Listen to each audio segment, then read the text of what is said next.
welcome to the Tetracast. We are recording this on March 16, 2024, episode 338. I am your host, Josh Torres, your substitute host that you all love, of course. Brian Vital, or Vitaly, isn't here at the moment, so I'll be taking over for this one. Joining me is the usual crew. We have Adam Vitali, Hello? we have James Galizio, Hey, folks. and we have Chow Min Woo. How's it going? So we are at an interesting junction in the month where really big games are about, like new games are about to release next week that we might be working on, and this week not too much happened. So if the main games we're going to be talking about this week are tests. Everyone loves a good pre-launch test. And it's in varying capacities. I've been working. I got accepted to the Gundam Breaker 4 closed network test that I'll talk about. And then Chow, we were talking about this last week in news when Nexon opened up. There's a new Vindictus game project. This is this is a single player, primarily a single player action RPG that takes place in the same universe as the 2010 MMO, and they started up the pre-alpha test on Steam this week, and you got to try it out. Tell us what's going on. Yeah, I was gonna try it as a meme, but you know what? I actually kind of enjoyed what I did. Okay, so this pre-alpha is very early because it's very short. You could probably beat it in like 30 minutes if you're so good at it, or probably an hour if you're bad at it. It's basically a Souls, like I would say. It's more like a battle test, right? Like it's like what you're doing is like it's basically a very basic environment with some enemies in your way, and like you're just kind of checking out like. Yeah, basically. yeah. Okay. There is no there's no treasure chest. Like you will see treasure chests in like this game, but it'll say work in progress, so you can't even open the treasure chest. So I don't even know how the gearing or the iteming works in this game. There'll be some path that will say that there will be like a wall blocking it. It will say work in progress, right? So you can't really explore much to it, right? Mm-hmm. But Then there's like these rest points that are sort of like bonfires, but a lot of the features haven't been implemented yet. It seems to be like only a rest and that's it, right? yeah, it's basically a rest, and there's one of them that lets you teleport to like the previous area. So it'll be something like that. But this game also has like a map, and you could like quick travel to like the bonfires, I would say. Okay. So, but yeah, it's a Souls game. You basically like play two different characters in this. So there is Fiona. She'll play like the traditional like Souls character. She has the rolls, the shielding and all that stuff, right? Okay. And the other character you can play is this dual wielder, and he doesn't have a role like the traditional like Souls character. He has like the sidestep, It's kind more of like thing, a where like Bloodborne dash almost, you'd say. I would say, I guess Okay. it's like a very fast dash, but no rolling with that guy, right? Okay. And one of the things is that this game does not have a stamina bar. Like in most Souls games, there's the green bar and that's your stamina, right? And you kind of like want to make sure your rotation is within that green bar, because if you run out, you can't roll, and then you're probably gonna die, right? Yeah. So this game does not have a stamina bar, so you can roll as much as you like. But the thing is, it's not as powerful as you think it is, because there's like a slight delay, like starting like the second roll or something like that. You can see that it's not fast enough. So if you abuse it, you're gonna get hit, right? So you would just say, but like there's iframes on the first like dash or roll, but then like it seems to be like either none or reduced, like if you do it consecutively. I just see like it's not as quick. Okay. It's just not good enough, right? Right. How does the battle system work? Is it like a basic like light and heavy attack? Yeah, basic light and heavy attack. But I feel like your light attack does like no damage, so you have to make sure you land the hard attack right at the end of your combo string, right? Okay. Okay. So it's like Fiona would be like does like a few slashes, and then and she ends it like with this big kick that will stun them. And let's see, I didn't really test out the other guy too much this combo, but the Fiona combo is just like it's just a kick combo, right? And there's like special moves when you hold like your left bumper button, and there's like 4 different special moves with Okay. each character. Mhm. So Fiona has like this shield bash, and there's like this like a shield charge. She'll just like keep running until she hits a wall or something, or you just tell her to stop. And yeah, like every character has like 4 different moves. Like this is a very short demo. I can't really like give you like how the actual game works. And you could even try like different outfits for your character. Mhm. It's a Korean game when there's like nothing but skimpy outfits for for your character, Okay, right? I've only seen outfits for Fiona. Does Lon have any other outfits? Because it seems like the focus on people showcasing the game is the 4 or 5 different outfits that Fiona has. Lon does have outfits, but he only has like 2 compared to Fiona has like 5. Okay. All right. And it's very, it's Yeah, what you think it is. yeah, it is. Okay. Got And it. that's basically it. Like I like this is a very short demo. It's like half an hour. It's like you're just there to try out the battle system, and the game actually runs nice to me. I mean, I think it's also like a graphics test. I mean, like I run it on Yeah. max setting, ultra. And I didn't see a single frame dip in this game on my PC, which is kind of rare. But If you were to like give feedback on what, like, obviously they're gonna fill that out with feature, but in terms of like gameplay feel and what things they could like, what you think could be improved, what would you tell the developers how it could be improved? I think the skill cooldown. I think one of the confusing thing is how the shield thing is. Like, okay, in Souls games, when you hold the shield, you basically your character just holds the shield, right? Hmm. Like for Fiona, she holds the shield. Like I don't know if it's like a guarding thing. She would she could bend down and just kind of guard and just kind of like like those. I don't know if you watch like ancient war movies where people like try to guard against like archer attacks, they just like kind of duck down and just hold their shield in a certain direction. You know what I'm saying? Okay. Like, Yeah. yeah, I don't really like the guarding system in here, and then you also take a lot of damage for guarding as well. So it's kind of like a useless feature in my opinion. So Can just you parry at dodge every. all? I think you can. I Okay. also see like enemies like when they hit so hard, it's like a red dot goes to like their body, and you could just do like this visceral attack or something or similar. Okay. Yeah, it's like an execution move almost. Yeah. So It says there's no stamina gauge. Like, is there like any sort of like posture, like hidden posture thing where like they'll break your guard or anything like that? I can't really tell because there's no stat system. I can't tell what's in there. I know, but like when you're guarding, is there any point that like they'll do an attack and like you're caught off balance? Like, oh, your shield went up and you need like a second to like rebalance yourself. I think there might be. Like I didn't use the shielding too much just because it Okay. just takes so much damage with it. So it's like yeah, just screw it, just dodge everything instead, right? Hmm. So it's kind of like pointless to shield in my opinion. Okay.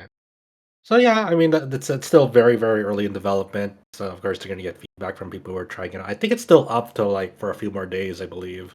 Yeah, it's a very short offer. I'll check out the main game. I have no interest in playing the MMO, but if this is like a single player experience, I'll probably check out the full release. It seems pretty Yeah, fun yeah, from what I I got. wish I had the time to play this. It seems pretty neat. yeah, yeah. So yeah, we'll see. When the full release comes out, if they have any plans for like an early access period, who knows? But it seems like the foundation is solid. Obviously, can be improved, but like what they're showing right now seems to be it's an interesting work in progress. A first showing. Good on them, for just like holding this kind of open test, kind of gathering feedback.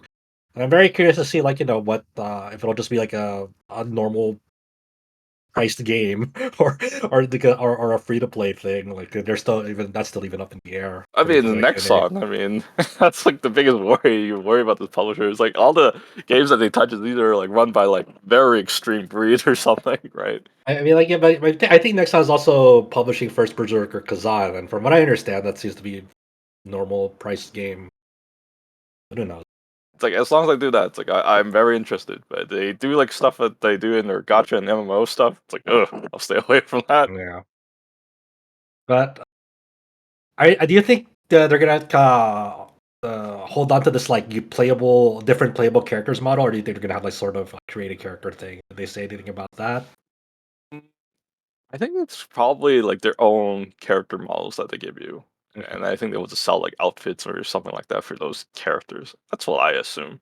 Oh, do you think that's like okay? It'll be. Do you think like the path for this game is like here's a normal price game, but we'll add in like an in game if you want more outfits, you I know. mean, I wouldn't be surprised. I mean, that's what Dead or Alive did back then. Remember, Yeah, it'll be yeah. like, oh, the base game just costs this much, but then if you buy all the costume, it costs like $2,000 or something, and you're like, no Yeah. thanks. Well, it seems to be, a lot of people seem to at least be sort of interested in what they played for differing reasons. Some for the combat, some for cosmetics. Okay, thanks for reporting in on that. As for me, I've been playing this Gundam Breaker 4 closed network test that's only available in Japan, but you can sign up with Japanese PSN or Nintendo Switch Online account when those were up. And this is kind of Bandai Namco likes to do this once in a while for Gundam games. This also happened in Gundam Versus, where these tests are only conducted on specific time slots for 2 hours at a time. So like the first test was like 7 to 9 p.m. Pacific on Thursday, then 12 to 2 a.m. the following day, and then like 5 to 7 a.m. the following day. And then as of the time of recording, there's like two more time slots that they're going to be testing this later tonight on Saturday. Which but it's a very it's a very like kind of like Vindictus. It's a very small test where there's only three stages. The amount of like Gundam parts, Gunpla parts you can collect is fairly limited. It's to really just test out, obviously on their end network connectivity, and then for the player, it's like, okay, how does this game play? What are we in for? And this game is really interesting in the sense that on the surface it looks like prior Gundam Breaker games where you just see it in action from outsider's perspective. You're just kind of looking in at it, but when you're actually starting to play it, it plays pretty differently from every other Gundam Breaker game that's come out before. Because the real focus of this game is this whole new like dual wield system where you operate your left arm and right arm separately. So it's like instead of light and heavy attacks, it's like square is left arm, triangle is right arm, and you weave these two together to kind of make your own combos, and it'll have different strings depending on what weapon um, is equipped onto them. And in some cases, it'll have like if you have like unconventional arms, that they'll have like their own like unique sort of like string in there as well. So getting used to that was pretty like it wasn't that big of a hurdle, but it was like awkward at first.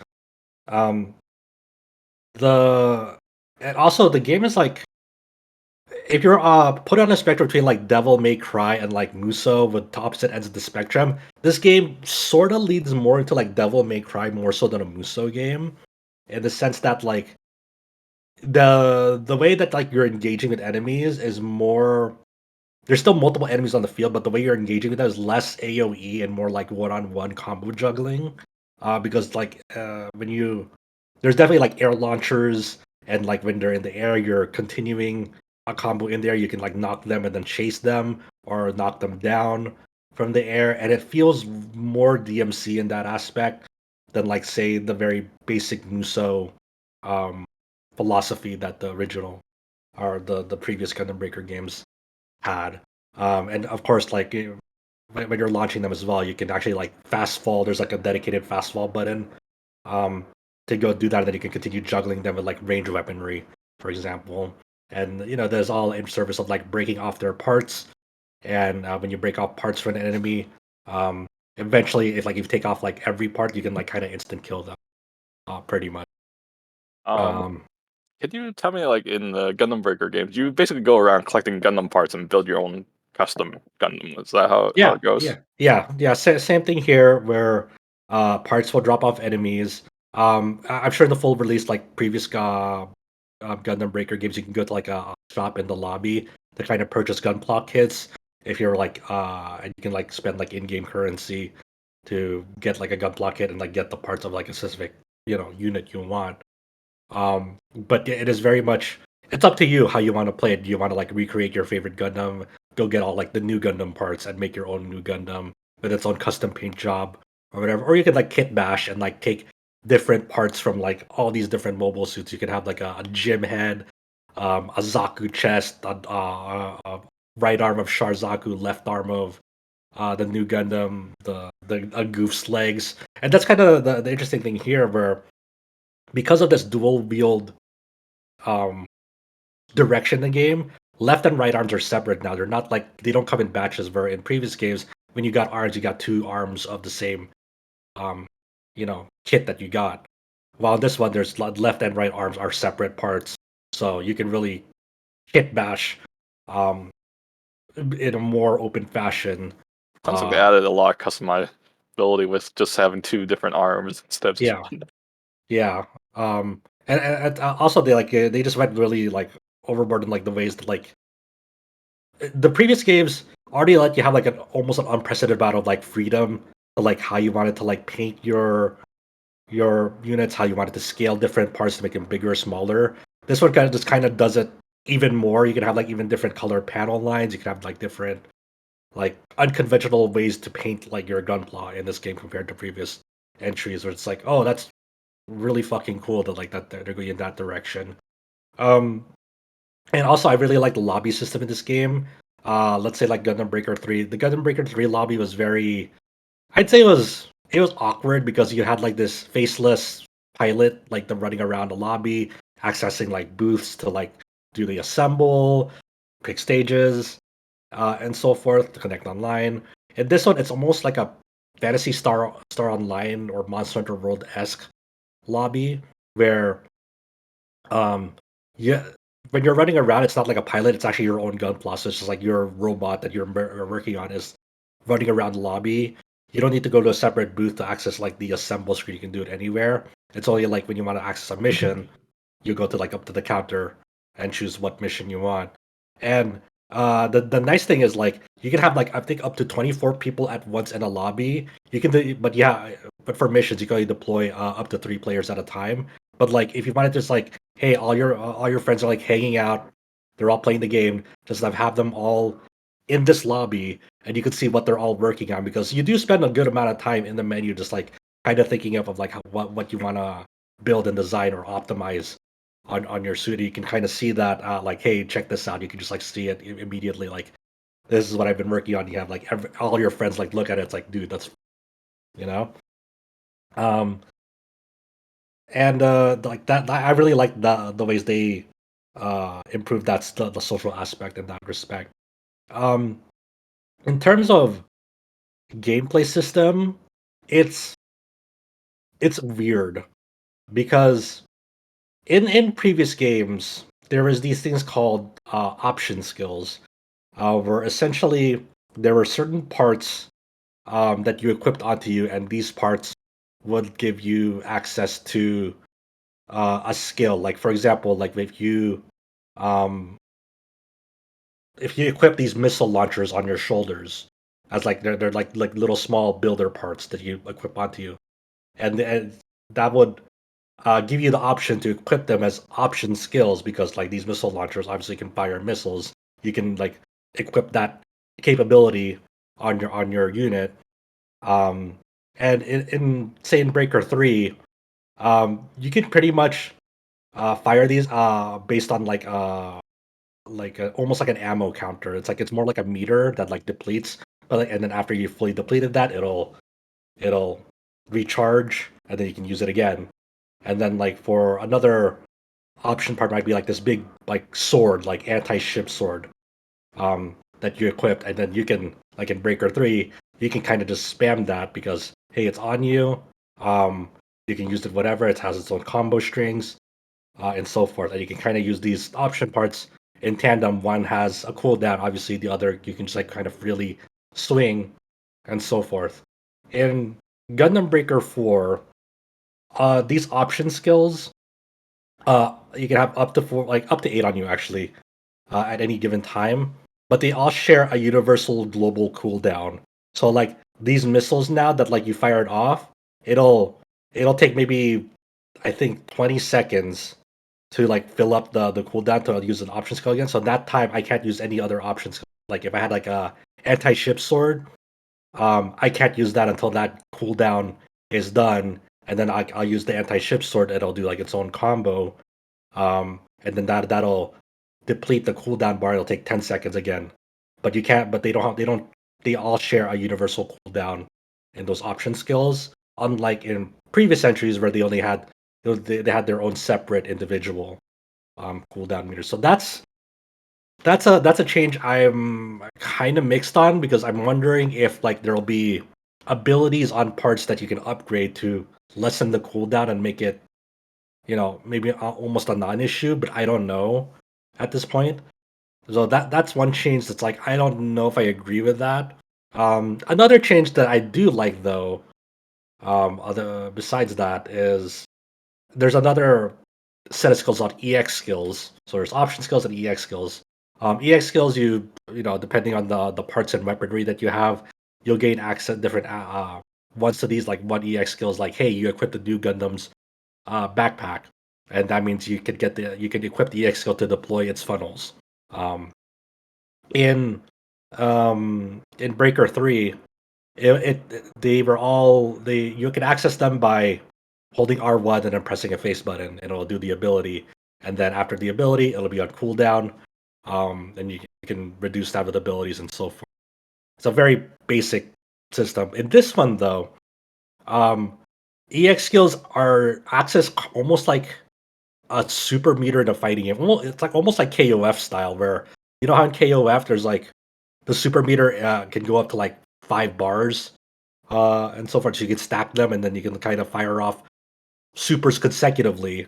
You could also charge it in the old ones. You charge it, or if you're low health, you could use it infinite unless you want to use the level 2 version. Yeah, but like in a very high level, like but in KOF that's a thing you can do in KOF that like some other fighting games only have like a maybe 1 bar, while in KOF it's like you can stack bars and then kind of fire them off. Um, it works kind of the same way in Breaker 4, where you can stack up to 9 bars, and you can you fill it as you fight, and then each of your EX skills has a number by it, and it'll show how many super bars it'll consume. So like deploying those new Gundam fin funnels will consume 1, and then like another ability, let's say like these 2 shield bits I have on me, will consume 2. So and so if I have like 3 bars, I can fire both of those off pretty much simultaneously towards enemies. So it's not like it's not an independent um it's not working off like an independent cooldown, but it's all shared via a super meter. That's like Was there like skills that take more than 2? Like maybe like, I don't know, 5 EX bars or whatever? um the highest one I've read into in the closed network test is one that consumes 3, and that's the F91's meep. Um, but you for my builds up EX pretty fast, so like it's not like a big issue. Like I can fill up to like 4 or 5 pretty quickly in the game. So it obviously there'll be skills and abilities in the final game that I'm sure will can accelerate that even more. So I think the EX skills, where they at, like are in a pretty interesting state, I would say. Um, the option global cooldown though is I really I don't know how I feel about that yet. I think it's hard to conceptualize like how it's gonna go until I see like what the full game is like. If there are like abilities to sort of mitigate the cooldown of that. Um, but other than that, it runs at a smooth 60 FPS on PS5, no dips. That you can actually turn off motion blur. It looks very nice and very clear, which is it's a sort of a weird thing to say, but when you played a lot of like Gundam Breaker 2, Gundam Breaker 3, and even New Gundam Breaker, like the image quality of those are pretty muddy at best, especially because there's a lot of motion blur in those older titles. So this I'm just gonna use something. It's like, yeah, was it new Gundam Breaker? That's a game that you really dislike. But was that game have any like performance issues, or was just the gameplay just was terrible for you? I would say I mean that didn't run at 60 FPS. That was like 30 FPS. And and a lot of it is like the core structure of it is but way too way too off the course, right? Where Gundam Breaker 2 and Gundam Breaker 3 were like you proceed through stages, they're pretty linear, you go through enemies and you go to the next area, you actually like manually walk into like the next zone. Um New Gundam Breaker kind of disposes of that linear stage format and makes it more to like competitive 3 versus 3 arena format where you're kind of it's almost like a PvP. I know there's actually PvP in the game, but like even in the main single player game, you're still simulating like PvP matches off against teams of 3, and then you had this whole objective thing of like uh competing with this team of 3, and at certain points like you can actually swap your parts in the middle of combat, which sounds cool on paper, but in practice it feels kind of bad because you really want to play with like this cool creation that you made, but hey, you slice off the enemy's arm and they or and you're storing it because yeah, just in case you take damage and they slice off a part, you can swap it to like a enemy part that you picked up. So your gunpla looks awful, and plus like you only get the base stats of the enemy that like you equipped it on. So the stats of the swappable part that you use to replace are way worse because it's unupgraded and it just doesn't fit with like how you what your build is. So they were trying something different, but it just fundamentally at its core just wasn't in practice. It wasn't all that great and pretty bad. Um, Damn, that I sounds like a terrible idea. um, I think in Gundam Breaker 4, I'm kind of giving them the benefit of the doubt on this because it's a closed network test. It's very limited. It's only up to only these 3 stages. But right now, like the level design or the stage design rather is I'm hoping I have to imagine it's gonna be better in the full game, but right now all 3 stages are basically the same where like you spawn in, you're in this arena, and then you're fighting off waves of enemies, and then you're not even traveling to like a new zone, you just get teleported into the next zone, you fight off these waves, and then you go to the next zone, you get teleported to the next zone. That's either a boss or like a final set of waves with like maybe a boss-esque enemy or mob, and that's it.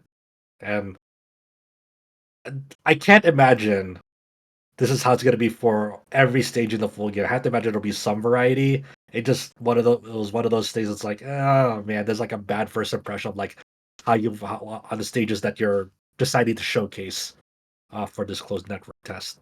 So hopefully, the full game will have way more mission variety in its stages. Um, and yeah, I mean those are just like very initial surface level thoughts on it so far. Where it's I think it's really cool that like it's not like a clone of like Gundam Breaker 2 or Gundam Breaker 3. It's like it's different in an interesting way, which I vastly prefer over like just like cloning established formula. It's like trying something new. Um and I can see like the potential of like really cool things once you start like opening up like more of the parts, more gunpla, and more systems, and how you decide to like enhance abilities and skills and all sorts of stuff. And, like I know I'm gonna spend like a fucking shitload of time when this game comes out, whenever, sometime this year. But like right now, like in this limited capacity, like I'm just like okay, there's like definitely some questionable things right now that I'm like I wonder how it'll shake out in the. So that's kind of my thoughts in a nutshell right now on this Gundam Breaker 4 closed network test. Um, other than those 2 pre-release games that we got to try out, Chow, you and me have also checked out the new Lucilius boss fight in Granblue Fantasy Relink.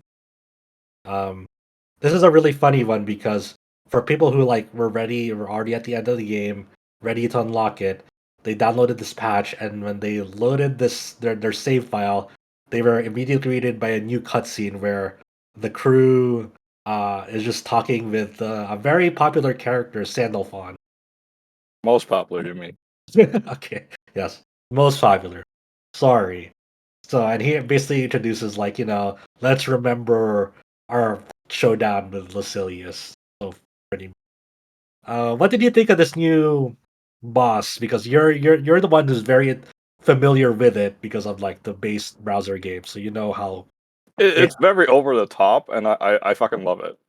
I know half is a was a how do I say he's technically sealed up. You don't know like he's basically sealed up like in a pocket dimension.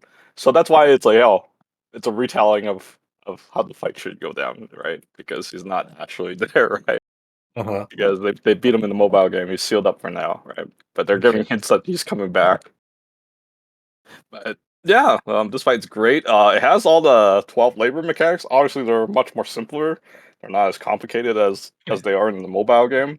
And some attacks don't even have the same property, like his Gopherwood Arc, which is people known as the racist attack from Lucilius. The reason it's called the racist attack in the mobile game is because it's was it if you bring your party in a mobile game with different like race of people, like let's say you have a Harvin, a Primal, or something different. If you bring all the same, if your party's all drafts or all Irunes or whatever, every duplicate will die. Basically, that's why it's called a racist attack. Mm.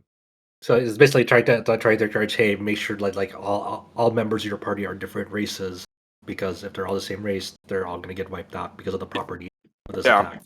and to make it worse, he has what is it in the original mobile game? If people die 6 times, that's a wipe. It will Oh, kill okay. your entire part. Like everybody in this raid is dead. Mm.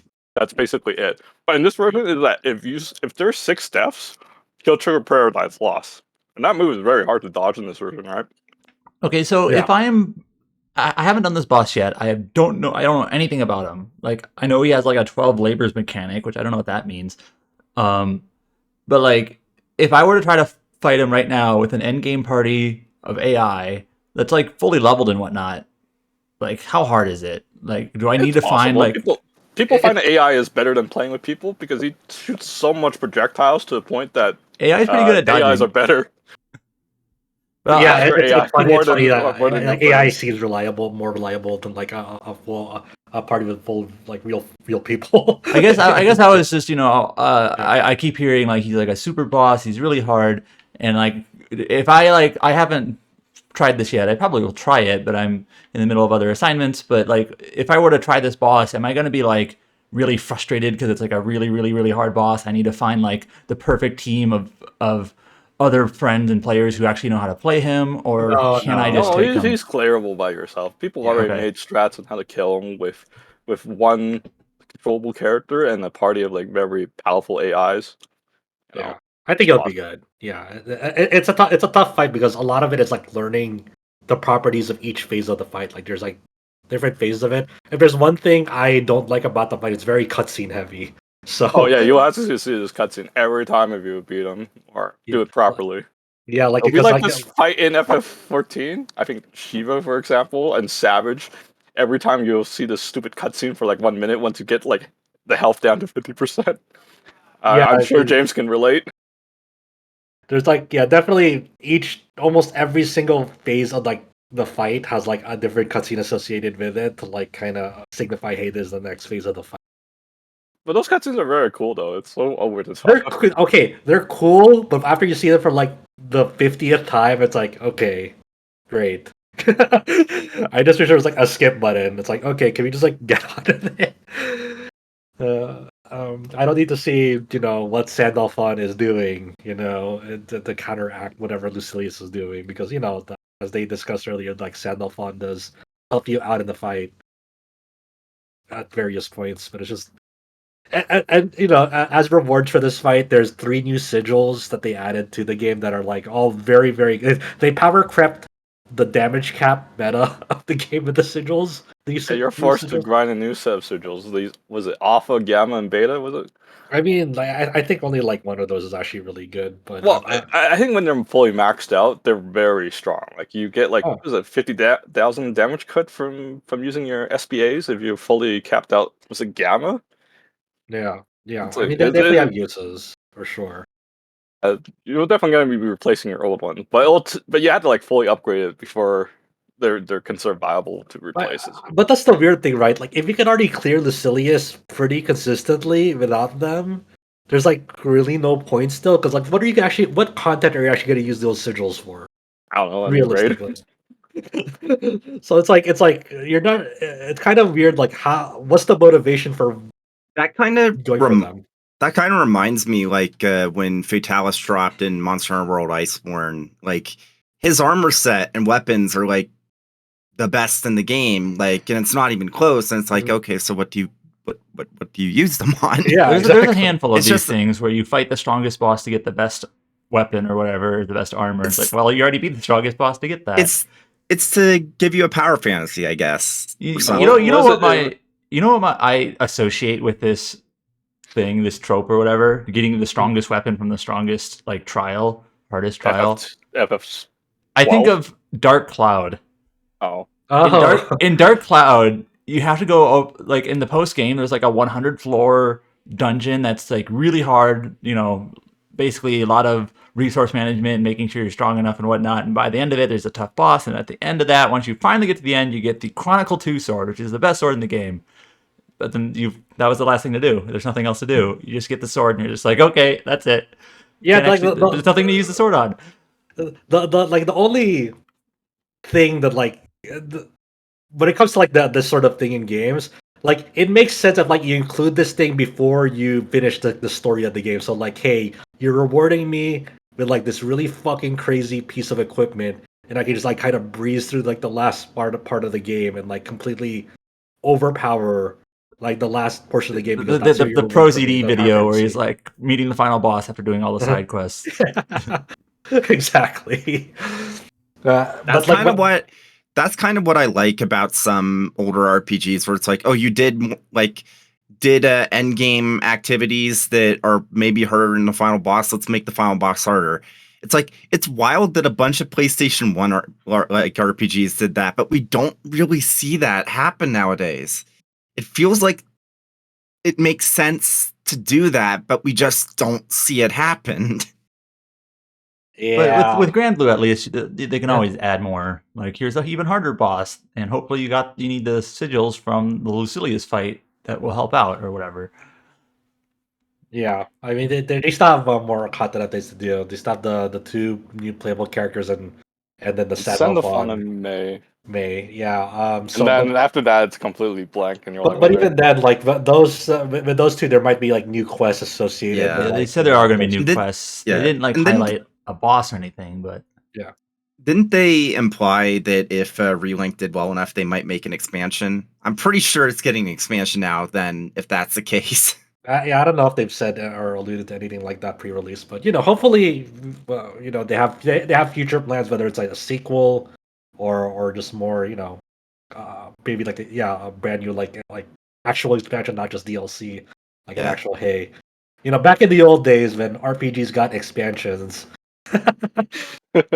You know what I want? I want them to kind of recreate the whole Lucilius storyline in the Granblue Relink kind of setting, right? you that's very- want the what makes the sky blue but Relink style. Yeah, I would take that any day. Because the main story in Relink's really weak, right? It's literally like you're chasing different towns to find Lyria, and then the main villain has like hardly any motivation. She's like comical at best, right?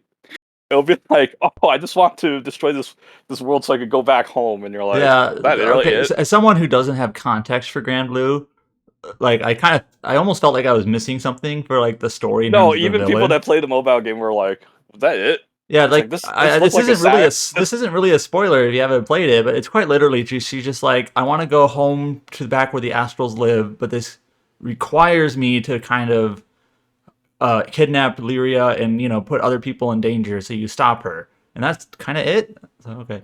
and the thing is, like, I think they're gonna like expand on her because like you really kind of didn't see her like exit the story in the way that you think you do. Like she kind of just gets knocked off, and then you're like, and then you never see her again. Yeah, she literally just gets like knocked off a platform and falls, and Yeah. you're like, oh, that's the end. Never see her again.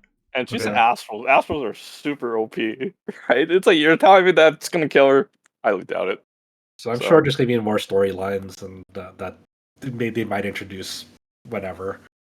So we'll see. But in terms of like the first piece of content, even though it's just like just one boss fight, there's a pretty cool end game boss fight that's like, It does take like some learning time if you're just going into it without reading a guide or anything.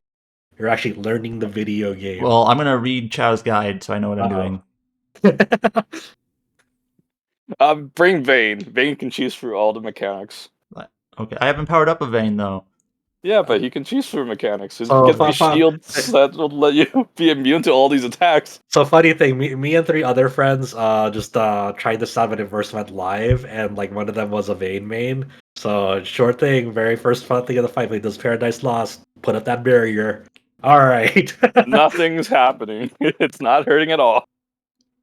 So yeah, having a Vayne like I think that was the thing like with Vayne pre-release, right? Where like when we all saw Vayne do the barrier ability for the first, like, oh, he's gonna be endgame core. He's gonna make fucking a lot of fights so fucking dumb with his barrier ability, and sure enough, Vayne good. Okay. Well, that's what we've been playing for now. It's a pretty slow week, I would say, unless you're doing backlogs from 2 weeks Don't ago. worry. We're 40 minutes into the podcast, which I know for some podcasts that's like a normal length, and we're like, okay, I guess we're in the news section already. But next week we'll have a lot more to talk about for sure. Yeah, for sure. We have Rise of the Ronin coming out. You got Dragon's Dogma coming out. We got Princess Peach Showtime coming out. That's Legend right. of Legacy. There's a lot of stuff. Damn. Maybe one of these days. Probably not next week, because next week we'll probably be pretty busy. But it'd be nice if we get Cullen on or more about like Unicorn Overlord and whatnot, you know.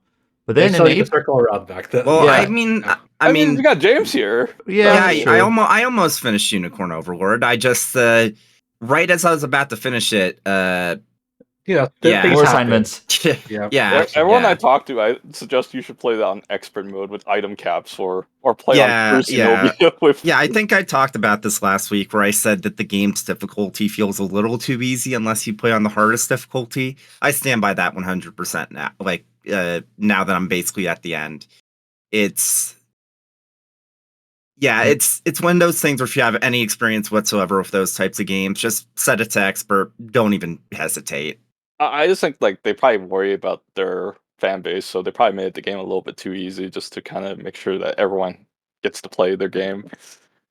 So the funny thing is, like, there was a day one patch that even added like an easier difficulty as well. So made all the existing difficulties easier too, going off the patch notes. So it's really? Yeah. Huh. Also this week, if you were a backer to the Eiyuden Chronicle Kickstarter, you go to your Yeti account and you should have access to the beta code. It's the Steam code. Even if you back to other platforms, the beta is only on PC. Apparently, it is not like it doesn't transfer over to the main game or anything like that.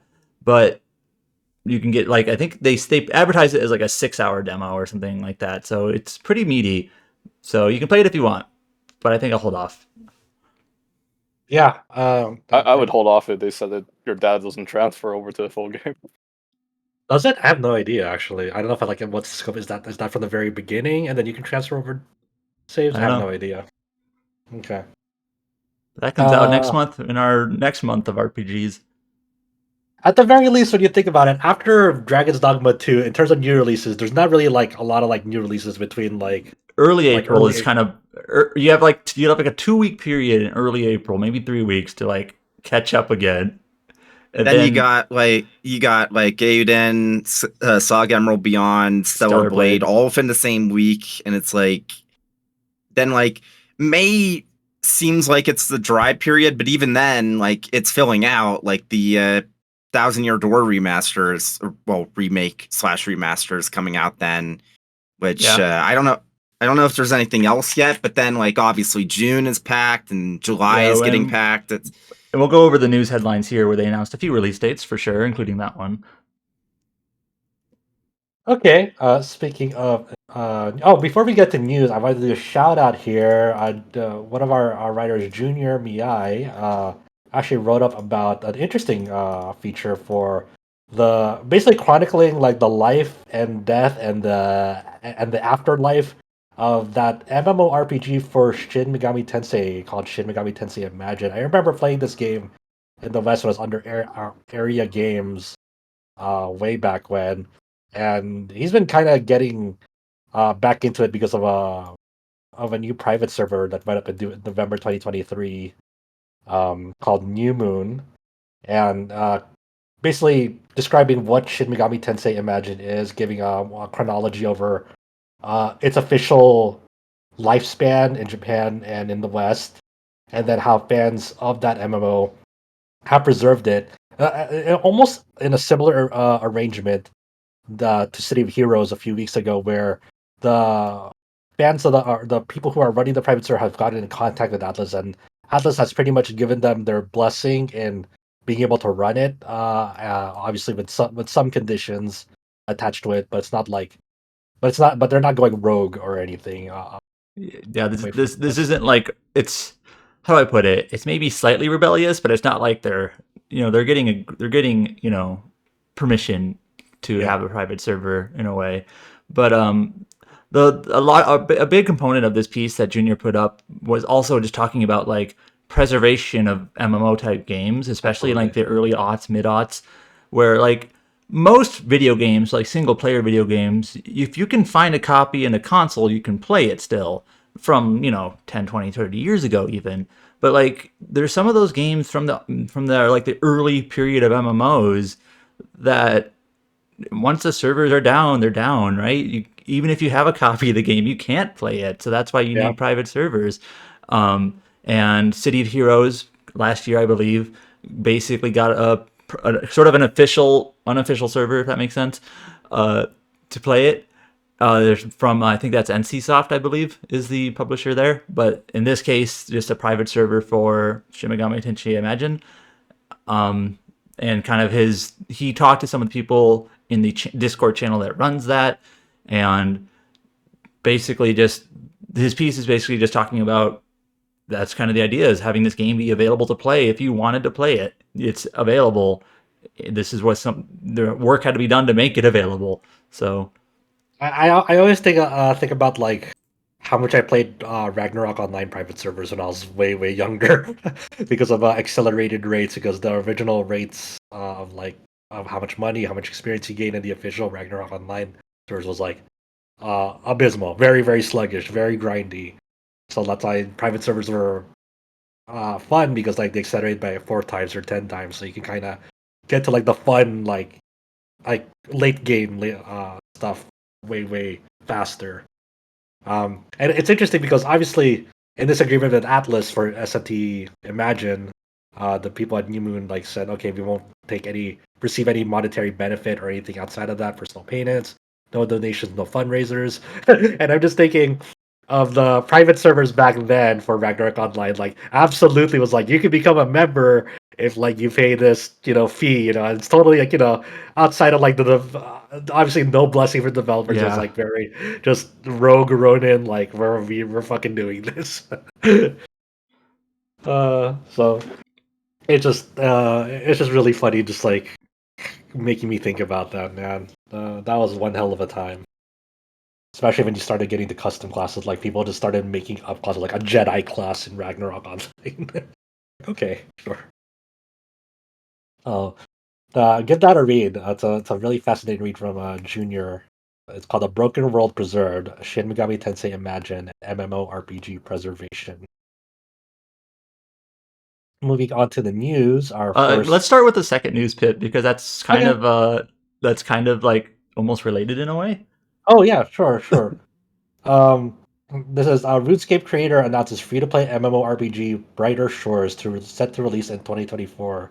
So this is from the developer and publisher. This is Fen Research, but that company is from what's the RuneScape company called? Andrew. Jagex? Oh yeah, Jagex. The one of the co-creators of RuneScape, one of the original creators, Andrew Gower.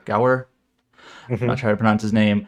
And so I actually did play RuneScape a bit, like in the very early days of RuneScape. Me too. And I know there's like I say new, but it's not really probably new anymore. They like updated RuneScape in terms of how it looks and whatnot. It's like got a completely different style to it now. And then they actually released like classic RuneScape, you can buy that again. That's the one I'm familiar with, like the actual classic RuneScape, not the new classic RuneScape.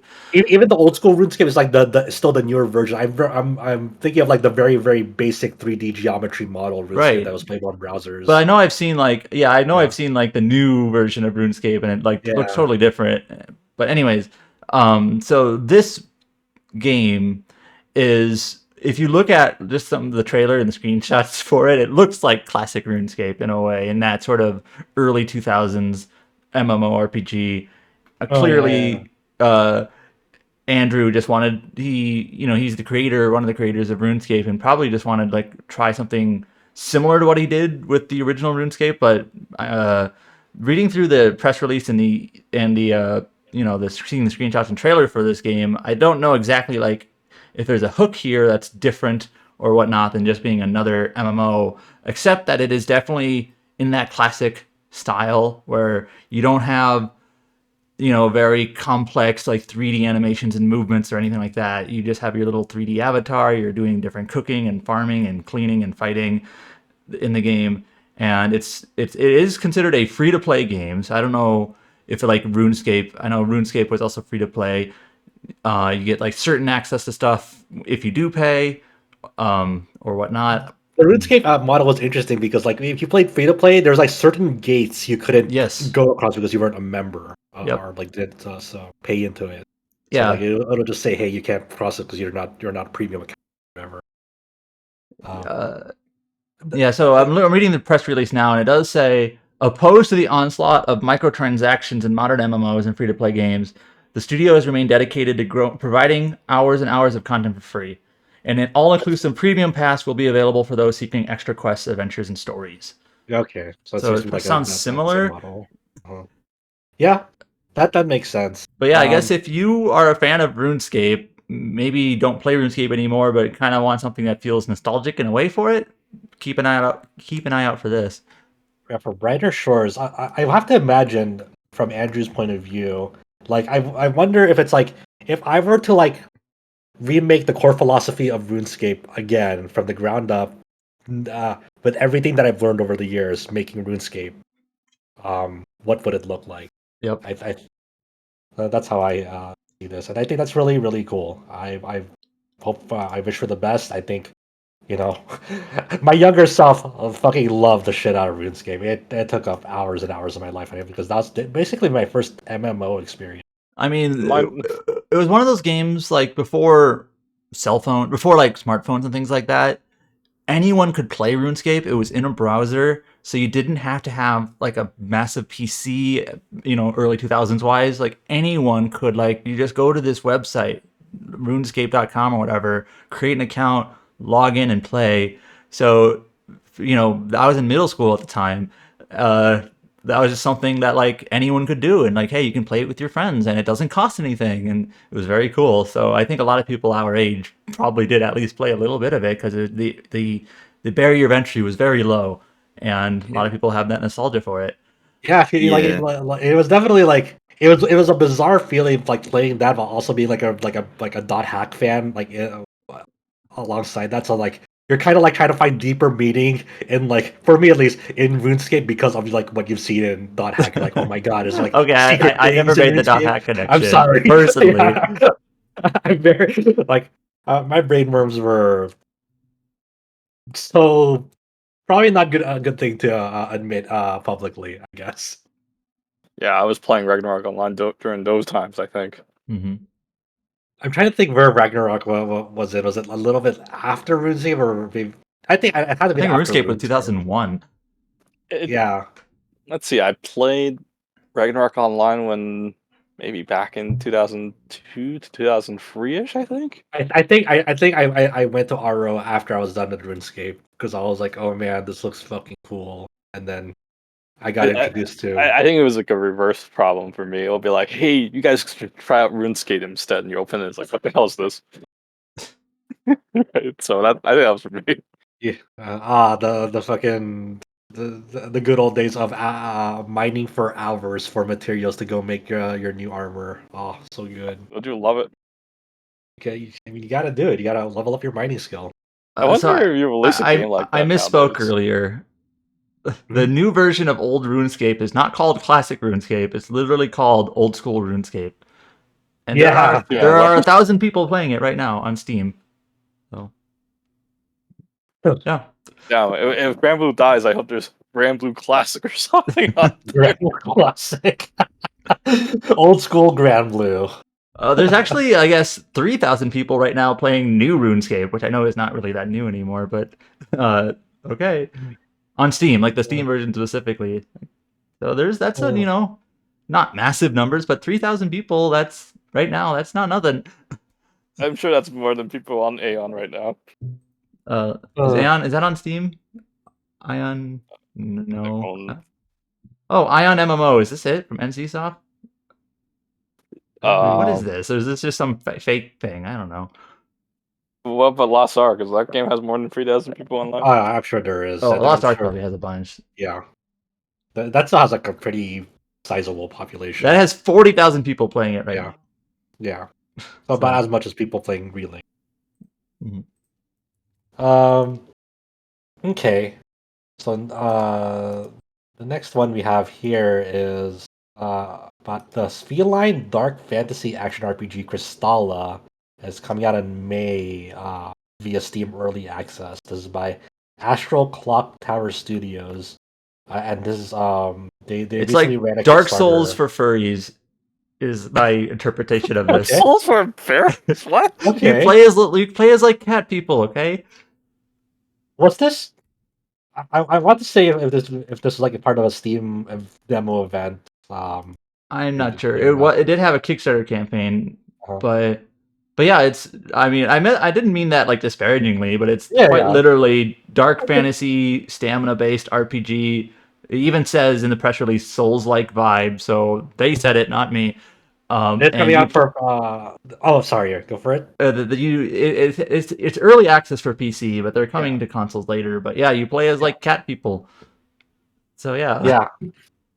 So yeah, coming later this year, like the full launch will have PS5, Xbox Series, and Switch. And yeah, going through the release teaser trailer for it that you put up, it's like you're not wrong. It is a Souls-like that has cat people. Yep.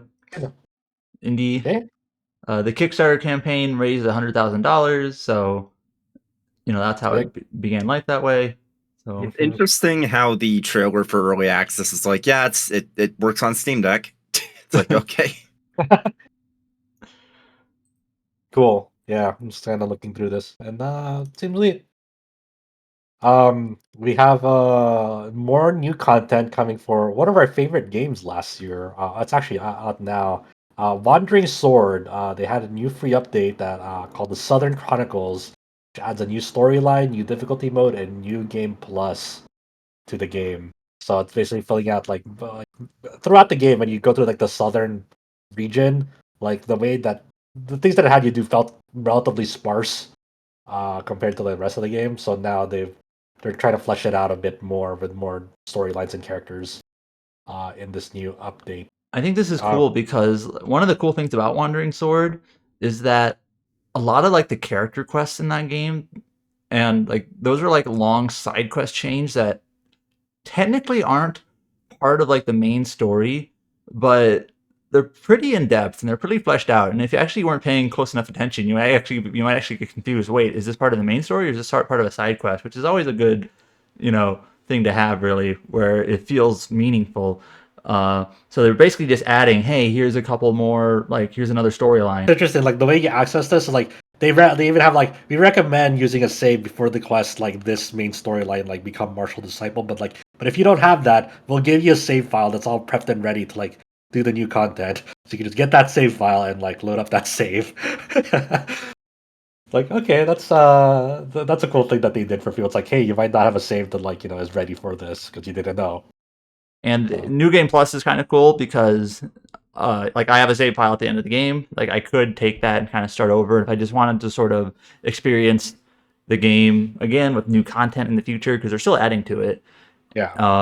I don't have to start from scratch. I haven't really messed with it, so I don't know exactly how it works, but that's always a cool option. And I know they're planning on adding more and more to it, so it's a cool game. I'll definitely like be interested in revisiting it after they're done like with their whole content roadmap. Right, That's kind of what I was thinking. Like, I probably won't come back to visit it for just this one update. But, you know, once it's like maybe, you know, a couple of years from now, if they have a lot more added to it, try to check it out, compare it to my original playthrough last year. We have new details on the upcoming Visions of Mana that Kite translated. There was a new press release that came to Japanese outlets like maybe a week or so ago, and we're waiting. It's like, oh, it's going to be an English press release, but it didn't come. Yeah, this is sort of weird in that, like, usually Square Enix, being a huge company, usually when they announce something for like a Japanese press release or audience, especially for a game that's going to be released simultaneously worldwide, they usually take like a day or maybe two to like, okay, here are the English details. You know, it's usually pretty hand in hand that way. But after about a week, they introduced all the characters, like the main 4 characters for Visions of Mana and a few other things, but they never introduced them in English. So we're like, okay, well, I guess we'll just translate the Japanese press release this time, like the old days. Yeah.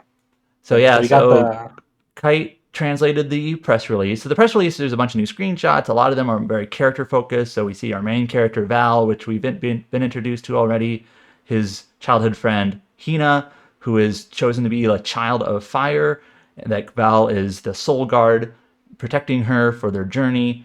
And then we meet 2 new characters, which if you were eagle-eyed, you'd see them in like the previous trailers and whatnot, but now we're actually formally introduced to them. We have Karina, who is a winged, like, sort of sprite type character, and she's got like the long red hair. She apparently lost a wing due to an accident, and she travels around with her friend, her little it looks like a mini Flammy. Yeah, that's a good description. Mini Flammy, Ramco. So Ramco is the I guess the mascot of the game, and that's Karina's little mini Flammy is Ramco. So that's one of the characters in the game, and if you saw, she makes very brief appearances in the previous trailers. And then we have Mortria, who is kind of a catboy prince-like thing. He's got a cape, he's got a rapier, got the cat ears. Sort of looks like the Ni no Kuni kid, only a little older. I mean, I'm not wrong, right? I never would have associated with the Ni no Kuni kid. I mean, he's got like the same kind of hairstyle. Yeah, in a way. Yeah. So like the yellow hair so kind of comes down to his chin, with the ears poking out. Anyways, so he, according to the press release, he comes from the moon town Etherana. So he's from a moon, I guess. There's even a screenshot of him with like the moon in the background, I guess. So he's from the moon. I wasn't expecting that. But his introduction in this press release is kind of vague. He says, an incident that happened in his hometown during his childhood inflicted a deep wound on his mind. I don't know. He's kind of a broken character, I guess. Are we traveling to the moon in this game? I don't know. Maybe. But yeah, those are the 4 characters we know of so far. So we kind of knew the main character and the main heroine. We have the new 2 characters here, and basically the rest of these details.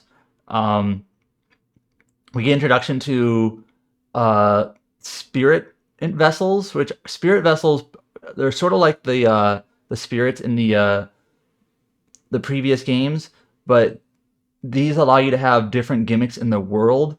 And even the press release even says if you come back to previously explored fields with new spirit vessels, you might get new discoveries. And this also is built into the class system, where you can change your character's abilities. It looks on the surface similar to Trials of Mana, but seems to be tied into the spirit vessel mechanic. For example, one of the spirit vessels is called the Jin Boomerang, and it is a spirit vessel that holds the wind spirit, Jin, and its effect revolves around whirlwinds. And if you equip it, it shows that Val will become a Rune Knight, Karina will become a Dance Princess, and Mortrea will become a Wanderer. And we got little renders of the characters in their new outfits. It's always kind of cool to see, like, not only do these characters have their bespoke character designs, but they also have different designs for the different classes that they'll exhibit. I guess Hina might not actually be playable. She doesn't show up in these class screenshots, just the other 3 characters. I'm trying to remember if I saw her in battle in the trailers or not. But anyway, I don't think so. So the other 3 It characters are sounds a lot playable. like Trials of Mana, which is not a bad thing. It's actually really good. I actually like Trials of Mana. Yeah, so it seems like it's taking Trials of Mana's kind of like philosophy and scope and idea, or not maybe not scope, but idea, and expanding the scope. Um, and then like another spirit vessel that they introduce is Luna Sphere, which has the spirit Luna, and that gives Val the Aegis class. It gives Karina the Moonreader class and Mortria the Nightblade class, and you see their outfits for those 3 classes as well. Get screenshots for that. And then we get more screenshots of our favorite armadillo dog, Pickle. So Can't wait.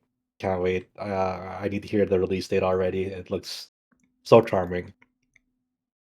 Put it for June. June would be not bad. Not a bad time frame. As long as it's not like April. May is fine. June is everything after April is fine. Until then. So yeah. So check out all those new details for Visions of Mana. Hopefully we'll hear more about the game soon. We have new trailers, or our new trailer for Rise of the Ronin that details the narrative, the open world, the characters, new behind the scenes video. So another they've been another new one with story vignette. so Sony and Team Ninja and Koei Tecmo kind of working together here. They've released a bunch of videos kind of very regularly for this game. They actually have like 2 different pre-release like video series. They have their behind the scenes series, and then they have their like vignette series. The behind the scenes does go a little bit more into like interviews with like mini interviews with the creators and whatnot. And they talk about in this game the main character. You have like a person that they call your blade twin. That is an important character in the story. They talk about some of the kind of historical figures that make appearances in the game, and then in the story video vignette, they talk about there's like different factions, and by factions, I don't know if they play a part in I don't know how much they play a part in the game itself, but the factions that they label are like the pro-shogunate, anti-shogunate, and the Western forces, so like Commodore Matthew Perry and whatnot in the game. So we'll see. Next week we'll talk more about this game. Yep. We'll have more to say about this game for sure. You're playing it, right? You can say that, but yeah, you just can't talk about it till next week. Yeah, so. I mean, there were previews that came out, and I was like, yeah, I could broadly say what I was talking about or what I played at the very beginning of the game, but it's like, yeah, I'll just save my full thoughts for the full game, right? Because I'm very far in right now. I'm definitely gonna say something I'm not supposed to. The preview restrictions are pretty limited, so yeah. Here's one. The character creator is in depth and cool. There you go. Huge. What do you mean? That's how it was for Neo too as well. Are people gonna make? Oh, never mind. All right. I mean, yeah, I'm sure people will make bizarre stuff, but people are also fiddling with the character creator for Dragon's Dogma 2 as well. We've seen some really good things coming out of that creator, like the FF7 Rebirth Moogle. Yep. You know, Monster Factory. Okay. I still haven't downloaded and booted up that character creator. I don't know what I'm gonna make yet. I don't know anything what I'm gonna do. Released there's a new trailer, a pre-launch trailer for Eiyuden Chronicle 100 Heroes, which is still on track to releasing on April 23rd worldwide. And as we mentioned earlier, people who backed it already have access to the beta to play for 6 hours. This is just a general overview of the game, more new footage. Yeah, there's been a couple of lengthy trailers for this game. Like a couple months ago, there was like a 6-7 minute trailer, and here's like a 4-minute trailer, kind of just going over the entire, kind of a little bit of everything. Shows some of the combat, shows a lot of the characters. There's a lot of mini games, which that's very true to Suikoden. When you make your base, you get more and more little cooking and mini games. There's Beyblades, which we talked about before. There's a card game in That here. card game kind of almost looked like Queen's Blood at first Queen's glance. Blood. I'm like, oh, it's Queen's Blood too. But yeah, I mean, the main thing is like you just see a lot of really really great character designs coming out of here. We have like a trio of sharks, a magical girl Oh, squad. yeah, the Magical Girl Squad is fun. Also the Sharks. Yeah, and then we So, see some returning characters from Rising that we've talked about which before. that's sort of true to the like older Suikoden's. You'd sometimes get those sort of like fun, kind of goofy looking characters that Yeah, are maybe a little bit less grounded, but that's there. Suikoden 5 maybe a little less so, but so I think that's kind of very fair. Uh, there's one of the screenshots, and I think they showed a little bit in the trailer too. They have like some of the other characters, including one of the sharks. It seems like they're reenacting the events of Eiyuden Chronicle Rising. oh, Like, that's funny. let me link it. There's like, but yeah, it shows like CJ, Isha, and Garu. Only it's not those three characters. It's three other characters pretending to be those characters. Oh my gosh, that's awesome. Um, Oh yeah, I so see the screenshot. Yes, yeah, one of the screenshots it's is that funny. it's a shark portrait. It says Isha. It's like a Yeah, it's like, stage oh wait, play that's not almost. Isha. But those three Uh, characters are in the game, so yeah, for sure. that's fantastic though. I didn't even catch that until you mentioned. I was like, oh wait, yeah, you're right. Yeah, this game is shaping up to be fantastic. I cannot wait. It is definitely a game that like when you see footage of it, you see like just the amount of passion and care they've put into the project. So it's definitely one to look out for. We have some sales updates here. There was a Monster Hunter event that didn't have new it didn't have new info for Wilds, but it's like kind of a 20th 20-year celebration, and then they had survey results of like the people's most favorite monsters and everything. And they also gave us a sales update for Monster Hunter World, which has now passed 25 million sales worldwide. Holy shit. It's worth noting that the last major update we got was like 23 million or something like that. And that was before the Return to World campaign thing that they started which absolutely caused an uptick in people like buying the game. So Yeah, they had massive sales for it and everything as part of that campaign also. So yeah, Wilds is going to be insane. Wilds is going to be insane, especially if it's crossplay day one. Oh man, it's gonna be great, dude. I'm kind of dreading already of like the day one experience because like, will the servers be able to handle it? Yeah. Will I be able to play with people the first day? I don't know.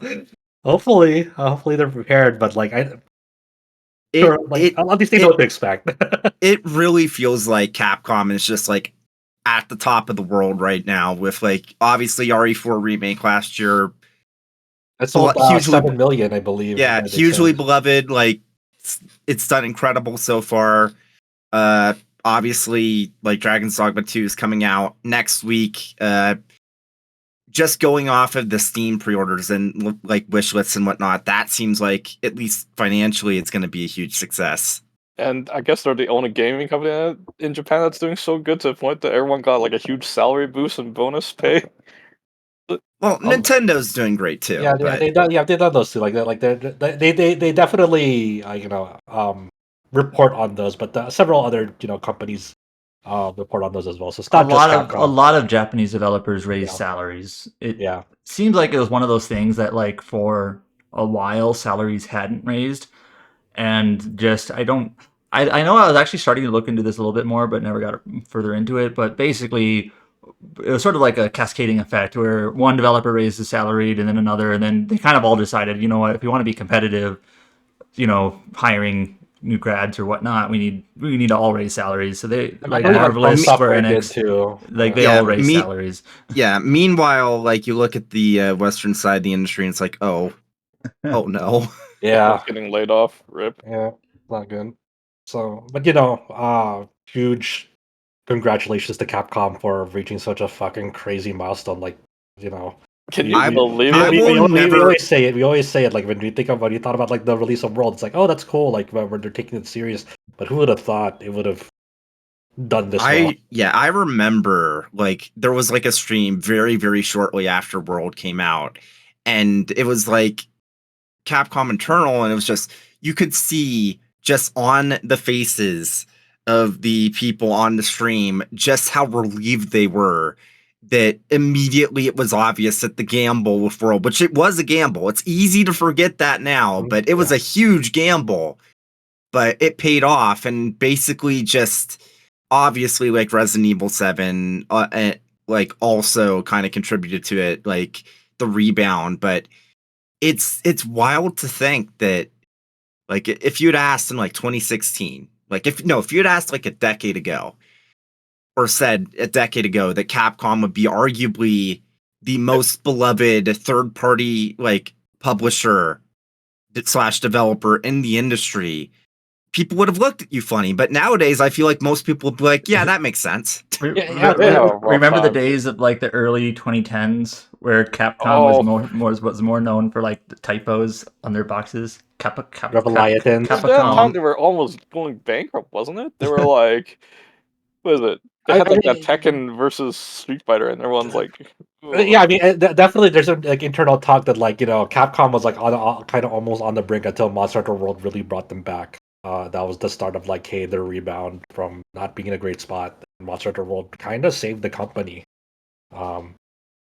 It is very commonly attributed to be one of the major factors in saving that company and remaining and not being bought out.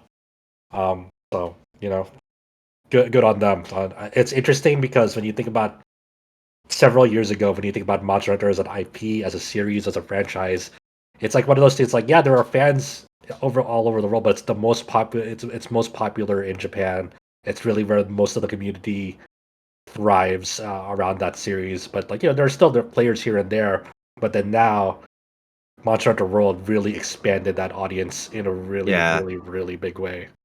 Very important way.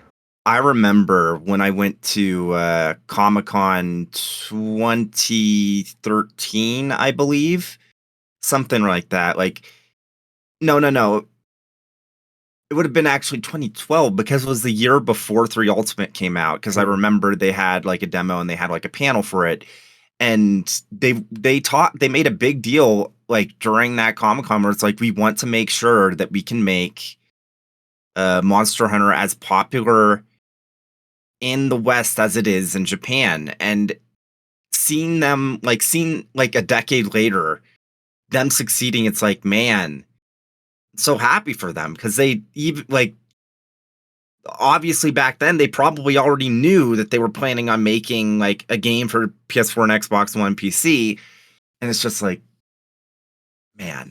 Yeah, I'm everyone's just excited for Wilds, like that, because like the series has garnered so much praise and attention and fervor that like most people who are existing fans now just like are just like, yeah, bring it on. We're so ready to see what the Monster Hunter World team has next. What's in store. Well, what like and it's not like World. It's not like World was just a fluke, because Rise has done really, really well too. So it's like, yeah, Wilds is going to be crazy. Yeah, we found a winning formula. That's all that matters. So I mean, let's go ahead and jump ahead to one of the news bits that's sort of related. During this Monster Hunter like little stream event that they had, they did announce the release date for the remaster of Monster Hunter Stories, which is coming out to PlayStation 4, Nintendo Switch, and PC. We talked about this, I think it was last week. It's coming on June 14th. And for all those platforms.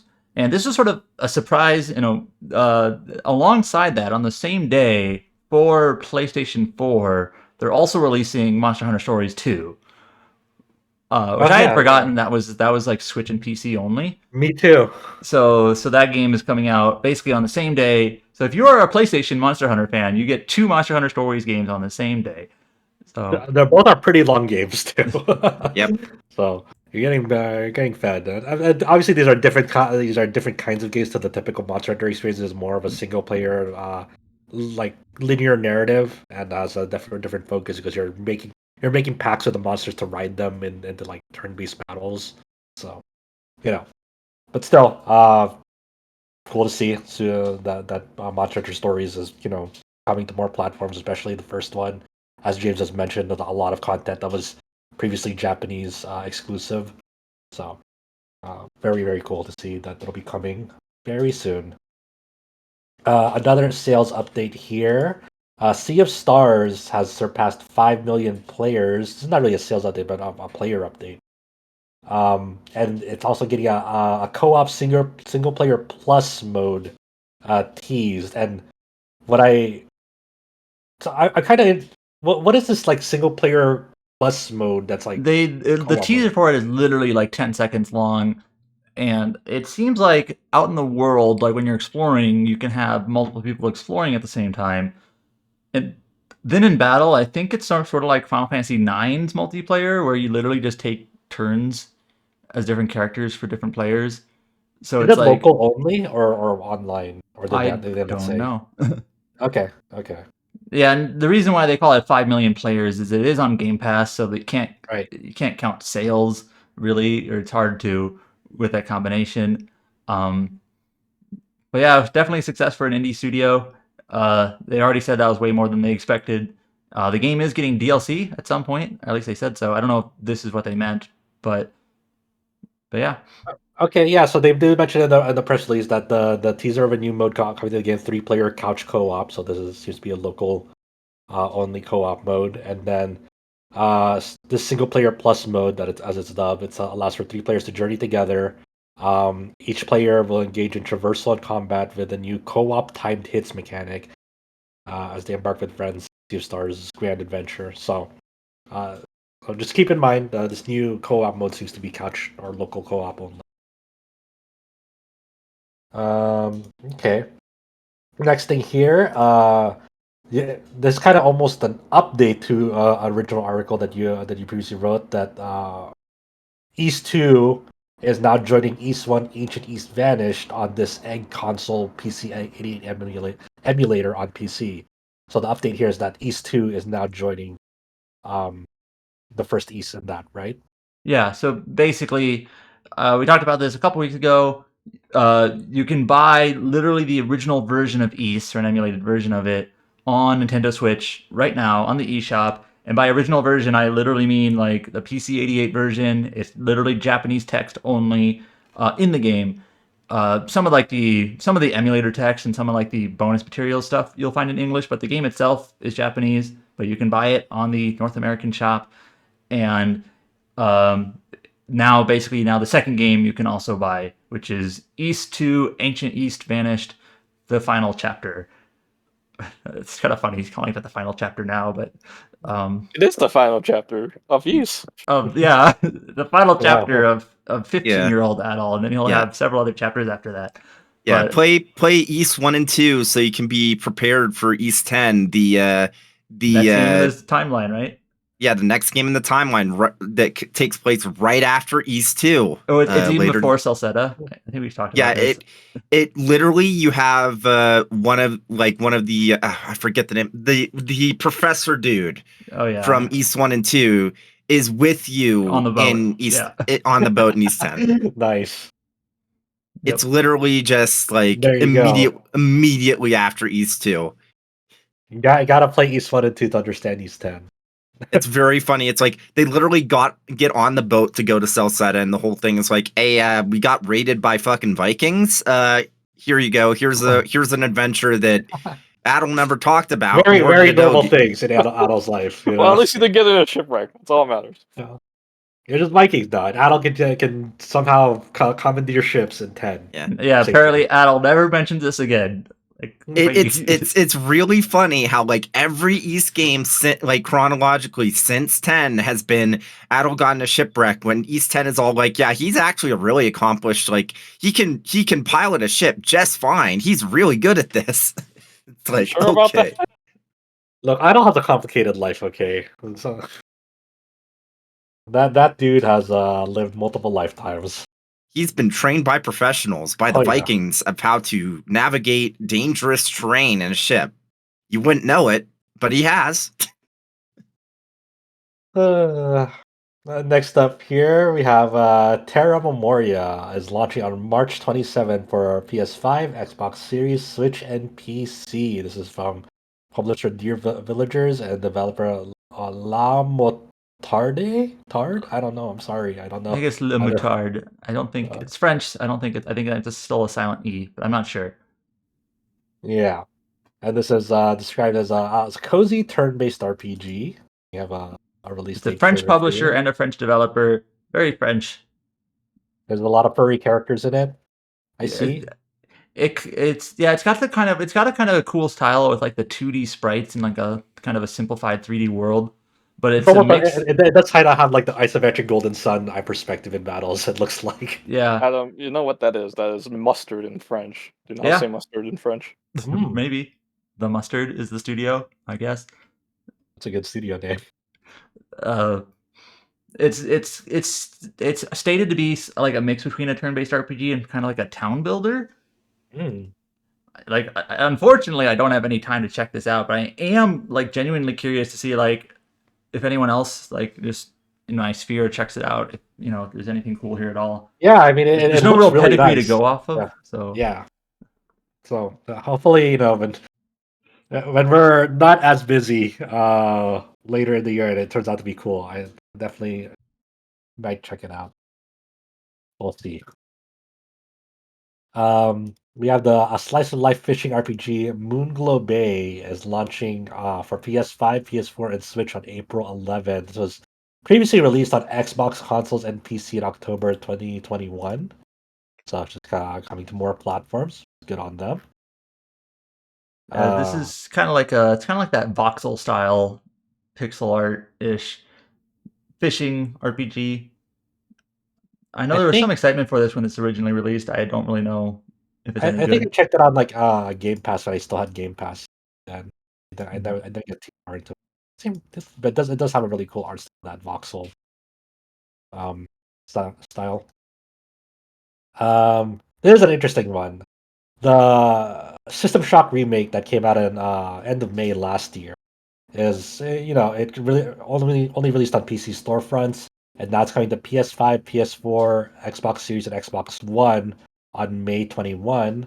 But this will have new content with it. This will have a female protagonist option, and is that are there other additions to it? An expanded ending and a female protagonist option. Yeah, With this. it was kind of hidden in the announcement where it's like not even on the trailer at all. It's only in the text announcement where they say now you can play as the female character, which I don't know if that really means anything in this sort of game, but you Yeah. can. And then also there's like an expanded ending, and it doesn't sound like it's like a secret ending. It literally just sounds like we expanded the ending. I even asked the PR like, are these coming to the PC version? They're not huge things, I'd imagine, but they're small little things like. I assume they're coming to the PC version, but you never said. And then they basically said, "Stay tuned." I'm like, okay. Okay. But yeah, it's a console port of these games. I know Brian played it. If he was here, he'd probably talk about it. As far as I liked it. know, relatively well received. Yeah, I think people were satisfied with it. Yeah. There's a remaster of the second game coming out. This is a full remake. The second game being not as old originally. They're just remastering that, but that's also coming out in the future. Yeah, so definitely, it took a long time for this remake to finally come out, but I'm glad that it was able to. Mm-hmm. It was met with pretty high praise from the people who like System Shock. As you mentioned earlier, Paper Mario: The Thousand Year Door is coming to Switch on May 23. This remakester, I don't know how it is. Is it a remaster? Is it a remake? Who knows? But it's a re-release of that game. And have they detailed exactly what's new or different in this one yet? No. Okay. So one thing that's sort of interesting is that Nintendo never really calls it a remake or a remaster. They've always called it something like the most recent press release calls it revamped, like the revamped version. And then other versions have just said like Paper Mario. Actually, give me 1 second here. It's like when there's Super Mario RPG naming convention. They didn't add in like a remake or definitive edition or whatever at the end of that. It's a Super Mario RPG. Okay, here are some literal quotes from Nintendo pages or press releases. Various descriptions of this game. A visually enhanced version of Nintendo GameCube game Paper Mario: The Thousand Year Door. Paper Mario: The Thousand Year Door, the Nintendo GameCube game with upgraded graphics. This version for Nintendo Switch has revamped graphics and a suite of additional changes that make the game easier than ever to enjoy. Now, they haven't actually described any of the other additions, other than honestly, due to the art style of the game, just having it play in higher resolution and maybe some touch-ups here and there is all you really need for visuals. I wouldn't want them to change a whole lot more than that. I'm going to guess that they are adding some sort of cutscene or text skip. That's my guess. Mm-hmm. Yeah, because the original game actually had a few moments where there's just a lot of text that you can't skip through. What are the prices for these? I could have sworn people were upset because these were I wanted to say 50, but I don't know. Let me check. Let me go check the eShop page. Yeah, I don't 60. Oh, it is 60. Okay. Wow, that's pretty steep. Yeah, I mean the original GameCube game would have been only 50 back then. Yeah. So I imagine they'll detail the changes closer to the release date because it's still pretty far out, being in late May. So they still have time. But the that's the Nintendo tax sometimes. I believe obviously the Mario RPG was a full remake in terms of visuals, so kind of justified its price point. But this one we'll see. That is a steep price for pretty old game, and with, I'm not gonna say minimal touch-ups, but just it doesn't feel. And that was our final news story for this week. It was a pretty light week, all things considered. I'm sure there'll be a lot more to talk about next week. But until then, there was a Honkai Star Rail update earlier this morning. Chow, what did they announce? I haven't looked at this yet. They basically announced a roadmap for their anniversary, and then they basically mentioned that March 7th might get a path change. So that's something new, I guess. That's really cool, I would say. So the only thing that I saw from a friend, and I have no context for this whatsoever. Do you remember the game Itadaki Street? Which is Itadaki Street, yes, it's a Monopoly game. Or it's like Mario Party-ish, right? I guess. Yeah, it's like Mario / Dragon Quest. I know that it was released as Fortune Street on the Wii. Anyways, a friend of mine just kind of randomly, I have no context for this, said, "Oh wow, they're adding Itadaki Street to a Honkai." Okay. Yeah, it's fun and new modes there.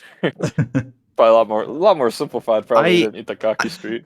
I kind of wish I could get over myself when it came to gacha games, because the little I played of Honkai Star Rail I actually really enjoyed, but it's just one of those things where the ick just permeates and I can't ignore it. Yeah, makes sense. It makes sense.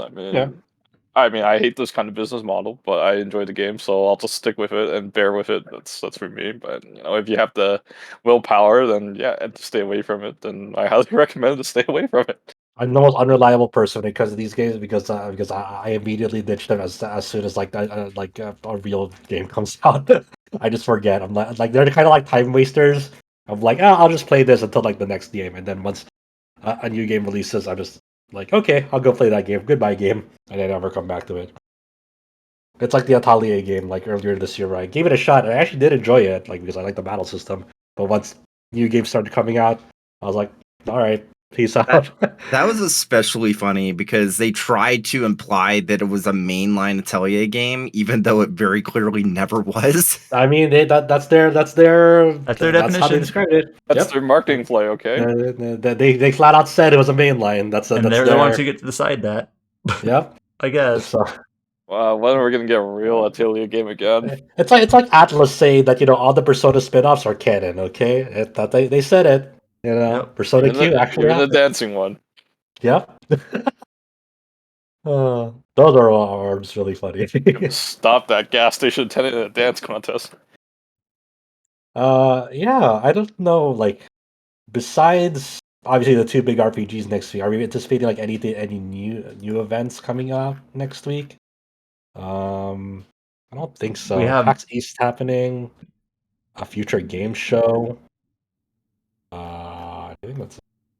So there might be stuff like we'll get a release date to Notria with that future game show. Yeah, we already mentioned that next week we have the release of Dragon's Dogma 2, we have the release of Rise of the Ronin, we have the release of the Princess Peach Showtime. Legend Legacy. What else?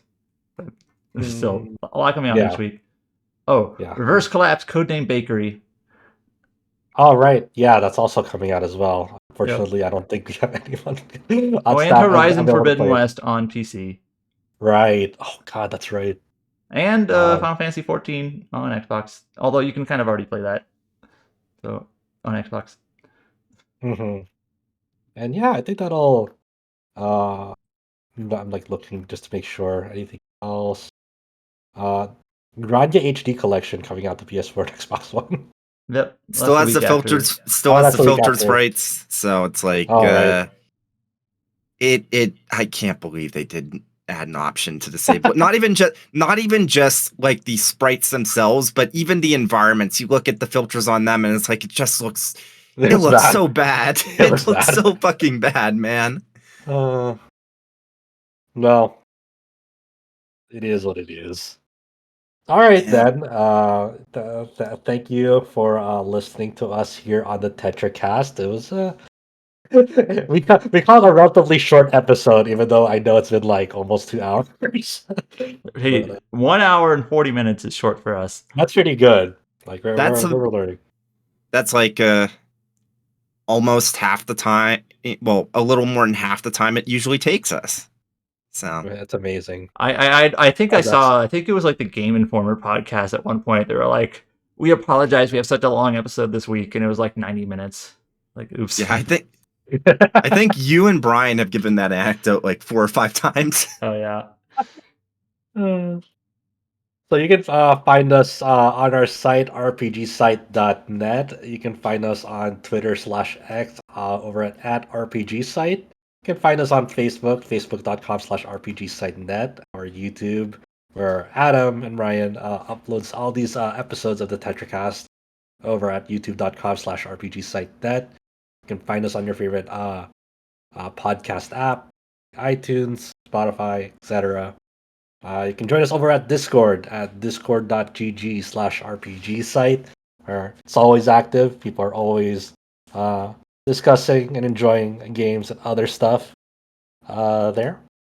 And yeah, you can find us next time, next week, and we'll be talking about Dragon's Dogma 2 and Rise of the Ronin.